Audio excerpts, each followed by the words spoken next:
Good morning students. तो आज हम करने जा रहे हैं क्लास 10 पे एक बहुत ज़्यादा इम्पोर्टेंट जो चैप्टर है उसके एक क्वेश्चन मतलब एक टॉपिक करने जा रहे हैं कि कैसे एक इक्वेशन के हम जीरोस फाइंड कर सकते हैं और उसे कैसे ही हम वेरीफाई कर सकते हैं। तो सबसे पहले यहाँ पे एक इक्वेशन गिवन है।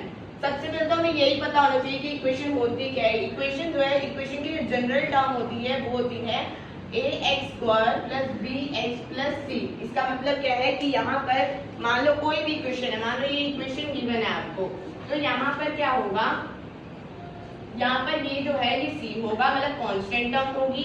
ये जो x के साथ है वो b कहलाएगा और ये जो x² के साथ है वो हमारा a कहलाएगा। तो इसके साथ अगर कुछ नहीं है तो क्या है, इसके साथ 1।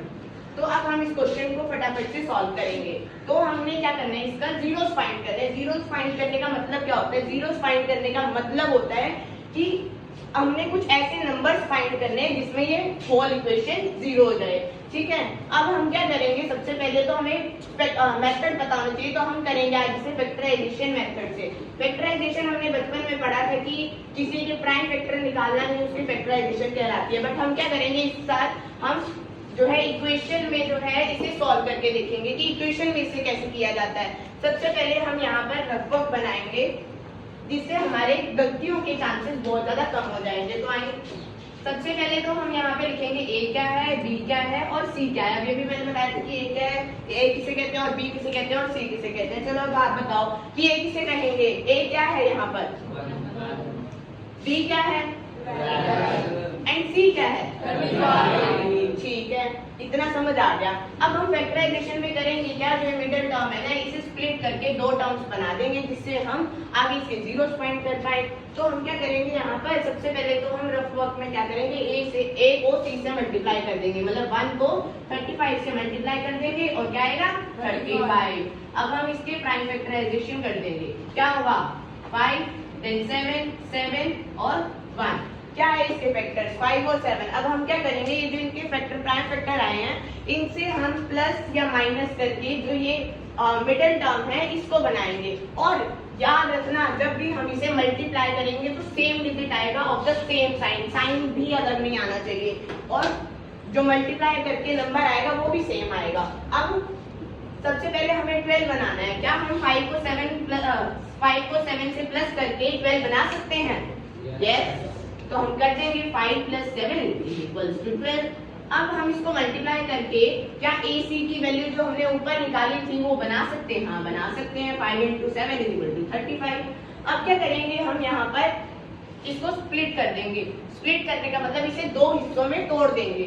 तो अब x² प्लस इसको किस में तोड़ा हमने, 5 + 7 में क्या आएगा यहाँ पे 5x + 7x और इसको अभी ऐसे रखेंगे। ठीक है, अब क्या करेंगे, यहाँ पर हम जो हमारा x² मतलब जिसके साथ भी स्क्वायर होता है इसका मतलब उसे 2 बार मल्टीप्लाई किया जा रहा है। ठीक है, अब इसको इस तरह लिख सकते हैं। अब 5 के साथ मल्टीप्लाई में x है, 7 के साथ भी मल्टीप्लाई में x है और जो 35 है क्या हम उसे 7 × 5 लिख सकते हैं? लिख सकते हैं। इससे क्या होगा, इससे हमें कॉमन लेने में बहुत ज्यादा इजी हो जाएगा। अब क्या करेंगे, हम कॉमन लेंगे। सबसे पहले यहाँ से आ गया x कॉमन, तो क्या बचा अंदर ठीक है। अब यहाँ पर 7 कॉमन आया, वो भी प्लस का, किसका आया तो +7, अंदर क्या बचा। अब ये 2 बार मतलब इसे एक बार में कॉमन ले सकते हैं ना, ले सकते हैं जी, x + 5 और x + 7। अब क्या करना है हमने, हमें ये थोड़ा फाइंड करना है, तो जीरोस फाइंड करने हम क्या करेंगे, अब यहाँ लिखेंगे कि 4 zeros। हम क्या लिखेंगे 4 zeros, हमने जो है इसे 0 के इक्वल लेट कर लिया। ठीक है, अब ये हो गया 0 के इक्वल लेट। अब हम इसे x + 5 = 0 अलग कर लेंगे और x + 7 0 इक्वल अलग कर लेंगे। अब जो यहाँ पे प्लस का होता है वहां पे जाके क्या हो जाता है, लेफ्ट साइड ये प्लस का है, यहाँ पे क्या होगा नेगेटिव। तो क्या आ जाएगा x = -7 and x = -5। कितना समझ आया? अब हमने इसके 0 निकाल लिया। मैंने कहा कि 0 निकालना है और वेरीफाई करना है इसे। तो अब हम वेरीफाई कैसे करेंगे वो देखेंगे। इसका एक फॉर्मूला ही कह सकते हैं इसे।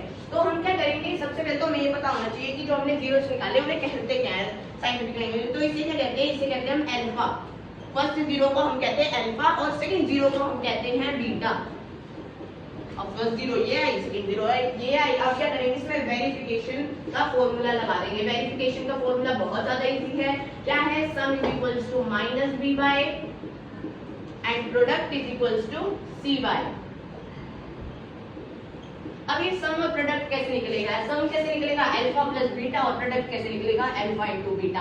अब ये माइनस बी बाय और सी बाय क्या है, ये इक्वेशन में से तो निकाली थी अभी अभी हमने। माइनस बी क्या है, मतलब बी क्या है यहाँ पर 12, क्या होगा माइनस, और ये प्लस का 12 है और बाय में 1 आ गया, तो माइनस 12 का माइनस बी बाय हो गया। और अल्फा क्या है, अल्फा क्या है यहाँ पे -5 और बीटा क्या है यहाँ पे -7, -5 और -7 कितना हो जाएगा, -12। क्या ये सेम है, तो इसका मतलब ये एक फॉर्मूला से, मतलब एक तरीके से तो वेरीफाई हो गया। अब हम दूसरे तरीके से भी देखेंगे कि प्रोडक्ट से कैसे से वेरीफाई किया जाता है। तो C क्या है 35 और A क्या है 1, तो ये हो गया 35/1 एंड अल्फा क्या है यहाँ पर -5 और बीटा क्या है -7। -5 इंटू -7 क्या होगा, माइनस और माइनस को जब भी हम मल्टीप्लाई करते हैं तो वो प्लस क्या हो जाता है वो, तो ये भी प्लस का है ये भी प्लस का है, तो क्या ये दोनों वेरीफाई हो गए। इसका मतलब हमारा जो आंसर आया है वो वेरीफाइड है और हमें अब किसी से पूछने की भी जरूरत नहीं है कि हमारा आंसर ठीक है भी या नहीं है। इसे आप और भी तरीकों से कर सकते हैं वेरीफाई, कैसे, इसे जो है आप मल्टीप्लाई कर दो तो ये सेम इक्वेशन आ जाएगी। क्यों, क्योंकि हमने इसी के जो फैक्टर बनाए हैं नीचे, और ये जो जीरोज हैं इनको इनमें पुट करके देख लो क्या ये जीरो आ जाएंगे। हाँ, क्योंकि हमने इसके जीरो ही तो फाइंड किए हैं कि इसमें कौन सी इक्वेशन कौन से नंबर डले कि जीरो हो जाए। Thank you so much. ताड़ियां मार दो भैया।